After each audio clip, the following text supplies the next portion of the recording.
Okay, so there's no surprise that you are a vet in this game. Yeah. So like, what just gives you the confidence to just keep pushing? It's just finally, I think I'm finally at a place where I'm happy and I'm contented, and I think I deserve to be here. You know, usually when I just started, I always felt like I never belonged, like I still had to work hard.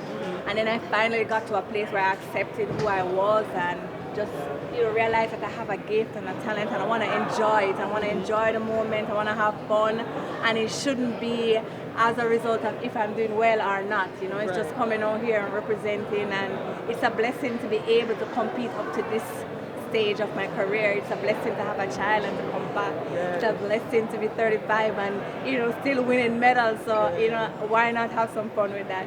So is there anything in your body that tells you like, oh, I can keep going? Like, is there any triggers? I would definitely would just say my body's feeling good. Like I've always said to my friends, apart from I have a toe injury that I've been having from 2016. Apart from that, I wake up in the morning and I feel good. And I read a study online just like a couple days ago, and they said if you hear a crick in your knees, it's just bubbles.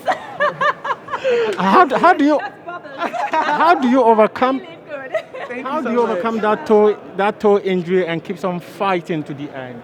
Yeah, it is part of the journey. There's nothing I can do about it right now. It's still there, it still lingers. I still have days where I have to take a couple days off and to come back to practice. But you know what? I just put it behind me. If I can't fix it right now and I can't do anything about me, I do the best I can with what I have. So I missed a day, I missed 2 days, and I come back and I work again. So on the days that I'm good, I make sure that I'm giving 100% because I know that there are days when I won't be good and I have to rest. So I make use of the opportunities that I get when my toe is good. Are you going to try and go for the record for the most medals? I don't know. I actually don't sit and think about like going for records and medals. I just want to be in the best shape that I can be, and I always want to challenge myself. I definitely believe before the season is finished, I'm gonna run 10.5, and I'm excited about that. And I think those are the things that keeps me going, to know that I am knocking at a door that I know can be open, and I'm excited about the possibility of doing that this season. And I'm glad I got the championship out of the way because running fast at championship, it's hard to do because mentally you're focusing on so many different things.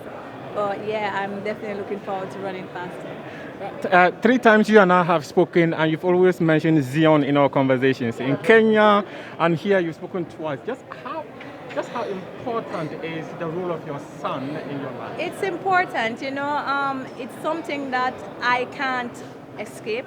He's here and he's my responsibility, and as much as I'm an athlete that's competitive, I still have a responsibility making sure that I'm growing my son in the right way, and I'm there for him. And this morning I remember waking up, he got up and he's like, oh, it's morning, mommy.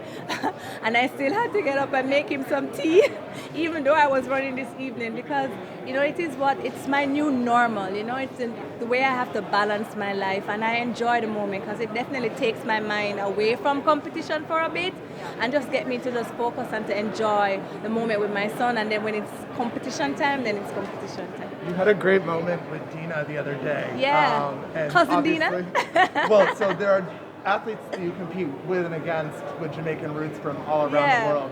What does it feel like to be on the track with them, even though they're not, competing for Jamaica, they're still representing? It definitely feels good because a lot of Jamaicans are all over the world, and to be able to see them competing for other countries, it's just wonderful. And we're able to still have a conversation, and they understand our roots because they're parents, of course.